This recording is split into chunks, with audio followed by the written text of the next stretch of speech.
এতিয়া শান্তিপূৰ্ণভাৱে ধুনীয়াকৈ চলি আছে। ৰাতিপুৱা 7টা বজাৰ পৰা আমাৰ গোটেই পুলিচ ফ'ৰ্চ, ফৰেষ্টৰ আৰু চব বাহন JCB চব লাগি গৈছে। আৰু প্ৰতিটো ব্লকতে যিবিলাক আমাৰ পুলিচ বিষয়া, মেজিষ্ট্ৰেট আৰু বন বিষয়া চব লগতে ব্যৱস্থিত চলাই আছে। অসুবিধা হোৱাটো সম্পূৰ্ণ শান্তিপূৰ্ণভাৱে চলি আছে। আৰু যিহেতু ক'ব লাগিব অধিকাংশ লোকে স্থানৰ পৰা আঁতৰি গৈছে, জাননী পোৱাৰ পিছত নিজাববীয়াকৈ আঁতৰি গৈছে।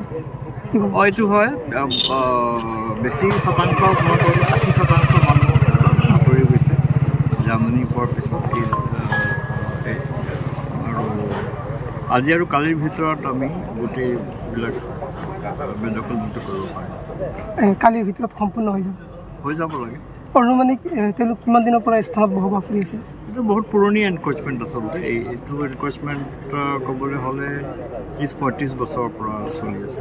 30-35 বছৰ। আৰু বৰ্তমানলৈ কোনো ধৰণৰ অসুবিধাৰ সন্মুখীন হোৱা নাই আপোনালোক? নাই হোৱা নাই।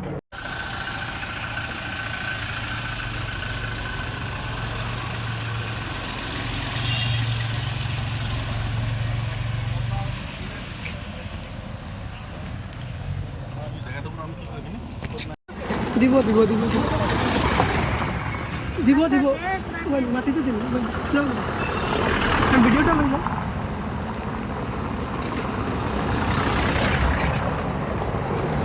স্পেচ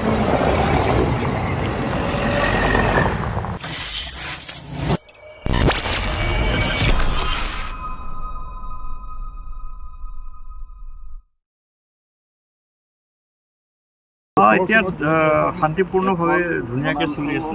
ৰাতিপুৱা 7টা বজাৰ পৰা আমাৰ গোটেই পুলিচ ফ'ৰ্চ, ফৰেষ্টৰ আৰু চব বাহন JCB চব লাগি গৈছে। আৰু প্ৰতিটো ব্লকতে যিবিলাক আমাৰ পুলিচ বিষয়া, মেজিষ্ট্ৰেট আৰু বন বিষয়া চব লগতে ব্যৱস্থিত চলাই আছে। অসুবিধা হোৱাটো সম্পূৰ্ণ শান্তিপূৰ্ণভাৱে চলি আছে। আৰু যিহেতু ক'ব লাগিব অধিকাংশ লোকে স্থানৰ পৰা আঁতৰি গৈছে, জাননী পোৱাৰ পিছত নিজাববীয়াকৈ আঁতৰি গৈছে। এইটো হয়, বেছি শতাংশ মই ক'লোঁ 80% মানুহ আঁতৰি গৈছে জাননী পোৱাৰ পিছত।